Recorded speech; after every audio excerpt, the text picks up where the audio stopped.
ఇంటి బయట బాలు మీనా ఒంటరిగా మాట్లాడుకుంటూ ఉంటారు. ఇక బాలు మీనాతోటి ఇలా అంటూ ఉంటాడు. నాకేదో తేడాగా కొడుతుంది మీనా. మనోజ్ గాడిని ఎవడో ఎందుకు ఏడిపిస్తున్నాడు? నన్నెందుకు బుక్ చేశాడు? నా పేరెందుకు చెప్తున్నాడు?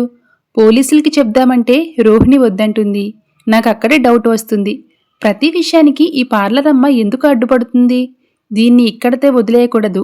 అసలు ఆ మనోజ్ గాడికి లెటర్ ఎవరిచ్చారో వాళ్లని బయటికి లాగితే మొత్తం వ్యవహారం బయటపడుతుంది అని అంటూ ఉంటాడు బాలు. ఆ మాట విన్న రోహిణి, వామ్మో, బాలు ఈ విషయంపై దృష్టి పెట్టాడంటే ఈజీగా వదిలిపెట్టాడు. ఇప్పుడేం చేయాలరా దేవుడా అని తలపట్టుకుంటుంది.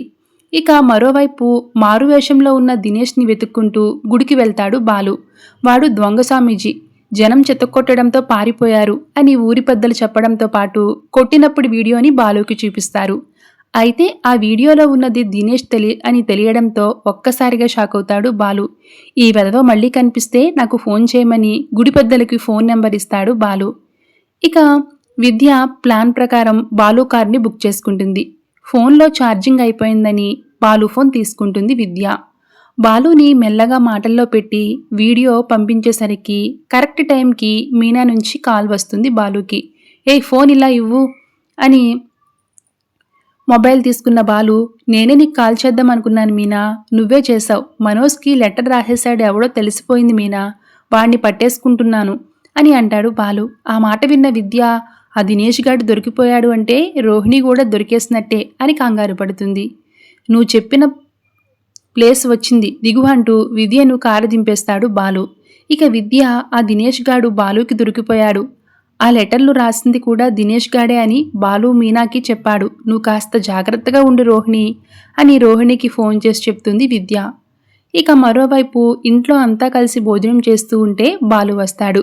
ఆ లెటర్ రాసింది ఎవరో తెలిసింది. ఒరే ఎడ్డి మనోజ్గా, గుడిలో ఓ సన్నాసి ఉన్నాడని చెప్పావు కదా, వాడు గుయూజీ కాదు. గతంలో వాడు ఓ పెద్దావిడిని గుద్దేసి పారిపోతుంటే పోలీసులకి అప్పగించాను. వాడే వీడు. వాణ్ణి పట్టుకుంటున్నాను, వదిలిపెట్టేదే లేదు అని అంటాడు బాలు. లేదురా బాలు, వాడిపై పోలీస్ కంప్లైంట్ ఇవ్వు అని అంటాడు సత్యం. అబ్బే, ఇంత చిన్నదానికి పోలీసుల వరకు ఎందుకు అని అంటుంది రోహిణి. వాడు దొరికితే ఎవరి కథలన్నా బయటకు వస్తాయన్నా అని అంటుంది మీనా. దెబ్బకొక్కసారిగా షాక్ అవుతుంది రోహిణి. నీ ఉద్దేశం ఏంటి అని అంటుంది. కంప్లైంట్ ఇస్తే లోపలికి వెళ్లేది వాడు, నువ్వు టెన్షన్ పడతావెందుకు? మధ్యలో నువ్వెందుకు వద్దంటున్నావు అని అంటుంది మీనా. ఆ మాటతో ప్రభావతి, అవును కదా, నువ్వెందుకు అడ్డుపడుతున్నావు అని అడుగుతుంది. అంటే బిజినెస్కి ప్రాబ్లం అవుతుంది అంతే అని అంటుంది రోహిణి. అలాగని వదిలేస్తామా అని అంటాడు మనోజ్.